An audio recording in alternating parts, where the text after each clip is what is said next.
Concerning me, peeps and NBA fans around the world, what's up? It's me, JDV, the four-time national champion. Paul at Villarreal, the NBA expert. We knew this game was going to happen, and now it's getting interesting for Mavs fans all around the world. They're one game away from a championship. It's 3-2. The Mavs picked it up there at home, and there was some hot shooting, dude, from the three-point line and inside. You had Dirk driving the baseline, doing his layup. You had J-Kid, boom, out there bombing away threes, dude, like he was just going crazy. And you had Jason Terry doing his thing. And we had even Barrera did his, JJ, he was firing up threes.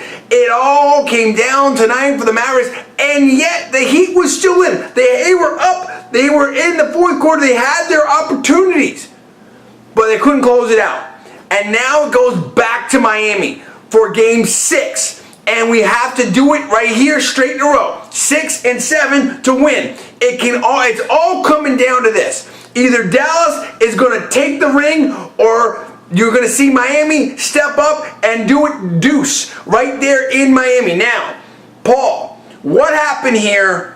How do you analyze this? You were telling me off camera that even though the Heat lost, you felt good about it and where they're playing. But man, the Mavs fans have to feel great about this. And this is a chance for them, for the fans here, to really get pumped up and show their team how much they appreciate them and everything like this. If you're a Mavs fan now, you're feeling what's going down with Kid and Terry and JJ and definitely Dirk. Dirk has taken it to a new level. He was sick out here and with the before, and now he came back and he's really been on fire here. And at the same time, you look over there and you see Wade, and Wade was dinged up and he came back. There's a lot going down here. We're definitely seeing the two best teams. How do you see it in the stretch going back to Miami for 6 and 7?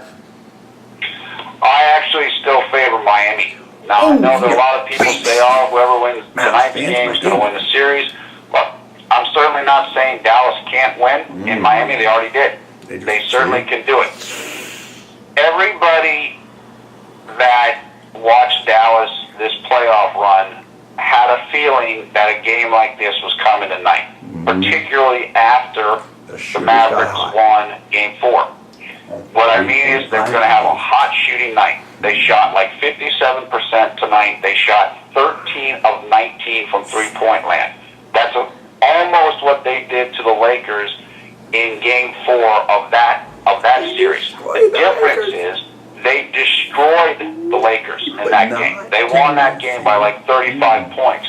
Tonight's game, Miami was leading this game by 3 points with 4 minutes to go. That's the difference. I like where Miami is at because even though Dallas couldn't miss, Miami still had a chance to win this game. Now, on the other hand, Miami is not closing games in this series. Got a little sloppy. This is like the third game I didn't like some of the shots that they've had a chance to win that they didn't win. So that is an issue. But I still like Miami going home, depending upon how Dwayne Wade's hip is. It looked okay at night, but we'll have to see how it is the next day or two. I still like Miami at home with the understanding that if Dallas shoots the ball the way they did tonight, they definitely can win. There's no question about it, but I'm leaning towards the Heat taking the 2 games at home the way the Lakers took the last 2 games of the series at home last year against Boston. Okay, here's what I'm seeing right here. That's the NBA expert. But I'm the 4-time national champion, and I understand about championship mentality and what's going on here. Now, if I see this 2 ways, but I see it predominantly one way. If the Mavs continue to be super hot and roll out this momentum, if Dirk is able to extend his winning ways, if you will, across the entire team, and Jason Kidd, and everyone just gets hot and the bench gets into it, whatever, then forget it. Anything can happen. Because if Miami doesn't close the show and doesn't play tough defense and doesn't play team ball and take quality shots, inside of the three-point line when they need to win the game, then you know what? The Mavs can take this and it can be done, and they can have a championship, come in there with Cuban and Dirk and the rest of them right there in Dallas. However, go ahead. Oh, well, I was Let good. me just say this. Let me say two things quickly. First of all, Miami played pretty good defense tonight. Yeah, they actually did. played quite good defense. Dallas's offense was just better. And then Dallas can do that to you, especially when they're shooting the ball well.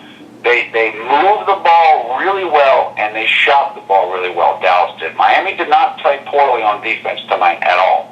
The second thing we have to address is that LeBron. Yeah, LeBron got criticized, and he was ripped and everything after Game 4. Tonight he had a triple-double. And if people remember, last year, in the Game 5 against Boston, supposedly the game LeBron quit. The next game, he had a triple-double. That's what he did tonight. Now, people that don't like LeBron, what they're going to say is, well, he didn't do anything in the fourth quarter. Okay, that's fair. Although he did have, I think he had some dishes there that were pretty good. Yeah. But he came back strong. He had a good game, and he stayed within himself. Now, he could have hit some shots there down the stretch that he missed, but he did come back and play well. I agree with you. Look, it wasn't so much the defense here. We've seen the defensive breakdown before, but we've also seen great defense from him. It wasn't so much the defense. It was the breakdown in the shots. He was rushing some shots. He was trying to, what I think, yeah, okay, LeBron was there and he was by himself, but you don't need to take a three. You're LeBron. Step up, get there, dunk the ball, or take it from the free-point line, just do a little jump shot, do a J, something, dude. And What cost Miami tonight was they got outplayed in the clutch. Yeah. It just happened a couple times. They had a couple defensive breakdowns on open Dallas threes, particularly the one from Jason Terry that tied the game up at 100. Yeah. And they missed a couple shots. Right. LeBron had a couple J's there at the end that he missed. Dallas hit theirs, Miami missed theirs. I think there's a very good chance that'll switch around in Miami. And I want to see Bosh. Dallas can do it. Dallas can do it. We've seen that. We've seen that. But I want to see Bosh also do better from the stripe, dude. You can't be doing about 50% from the stripe in a clutch game like that in the fourth quarter. But here's the thing. I think, like Paul said, when they go over there back to MIA, and when they've got that Miami-Dade situation and the county going for them, and the 305 is in the house, then I think it's going to be a different situation. We might see Pitbull out there. We might see all Gloria Estefan. I don't know. There's going to be all kinds of. You're going to feel that hate fan base getting hot. And I think it's going to energize them. I think they're going to know we're not losing this thing at home. And in Game 6, I like Miami all the way because I think this is going to be gut check time. Yeah. Well, I think it's going to happen in Game 6. If Miami's going to come out guns blazing and force the referees to make calls. And the truth is they should get more calls at home. I think Dwayne Wade is going to attack from the beginning. I think LeBron is going to attack. I think they're going to put Dallas in a hole early and really try to rack up the fouls against the big men, particularly Tyson Chandler. Put him in the penalty. Brendan Haywood, the backup center, can't play. That could be a problem for Dallas in Game 6. That's it. And then we'll get an assessment of this situation. I expect the championship heart of that team focused on D. Wade, who has the ring, to step up. And then we go to Game 7. And after Game 6, we're going to have obviously we're going to react to it. We're going to talk about it. But then we have a look as to what's up and where it's at right then. Is Dallas still in this and ready to win the ring on the road because they've done well on the road? Or is MIA ready to claim dominance with the Three Kings, feeling the energy of a win right there? This is what it all comes down to. This is what basketball fans love. This is what everybody's been working the entire season for. And we have it right here, superstar power. Three Kings versus the Mavs and Cuban and Kid and everything like that. And Kid's going to be fired up because here's a chance to grab a ring before you might be retiring. That's what's up. Tell me what's up. Well, let me just say this. Regardless of what happens, and I love it, you're pumped up. The Dallas fans are pumped up. The Miami fans are pumped up. The whole nation and the world's pumped up for this. They want to see what's going to happen in the rest of this series. I will say this. Regardless of what happens, Dallas has proven. First of all, Dirk has proven everything. Forget about Saul. Forget about all that. He's proven all of it. Second thing is, Dallas has proven they're legit. They are tough. They are mentally tough. They used to be, labeled as chokers and soft. All of that's gone. they're playing a team that is better than them or more talented than they are, and they've proven everything. Stepped it up. Comebacks, they've closed out games, they've hit clutch shots. They deserve all the credit in the world. That's a great point. If you look at what people were saying about the Mavs before the playoffs, and this was all I heard all talk about the Lakers and the three. Most of the people picked them to lose to Portland in the first round. Right. And then they blew that 23-point lead in the third quarter against Portland. Everybody said, that's it. Same old Dallas. They're done. Right. Now look at them. Now look at them. And that's it. Before the whole playoffs got down, I mean, we heard about Miami, but a lot of talk with Celtics and Lakers and Chicago and all. And now we've really seen what's up. And right here, JDV and PFV talked about and predicted and stated it that Mavs and the Heat were where it's at. And we were on record, and we've done it, and we're geniuses and super geniuses, and that's how it goes. Now, here's what he said, and I agree with him. That the Mavs and Dirk and Cuban and Kidd and Barrera, they've proven everything. Terry, all that type of stuff. Toughness, this win, this sweep against the Lakers, no fluke. Quick thing's got to be mentioned.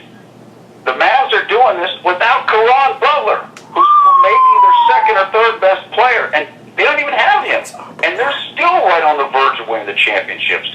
Super props to Dallas. Super props to Dallas. Props to Miami. This is it. Nobody's going to be given a championship. You got to win it. You got to take it. You got to earn it. And we're going to Game 6, and that's where it's going to go down. And I want to hear from all of the Dallas fans right now. How are you feeling right now? You're up 3-2. You can win it. You only need one game out of 2. Any of them wins for you for the championship. What about you, Miami fans? Are you ready to support your team when they come back to the 305? This is where it goes down right here. If the Three Kings are where it's at, if Miami's where it's at, if Florida's ready for a championship, you got to win them back to back. You have to defend your home court. Are you ready to do that? That's what we want to know. This is exciting, and I can't wait to see it. I'm fired up, and I'm motivated by both sides. Both of them deserve props, and this is what National Basketball Association Playoff Finals, NBA Finals is all about. You tell me where you're at on this. Comments below, subscribe above. I'm John D. Villarreal. That is Paul, the NBA expert. We're Conservative New Media, and we will see you next time.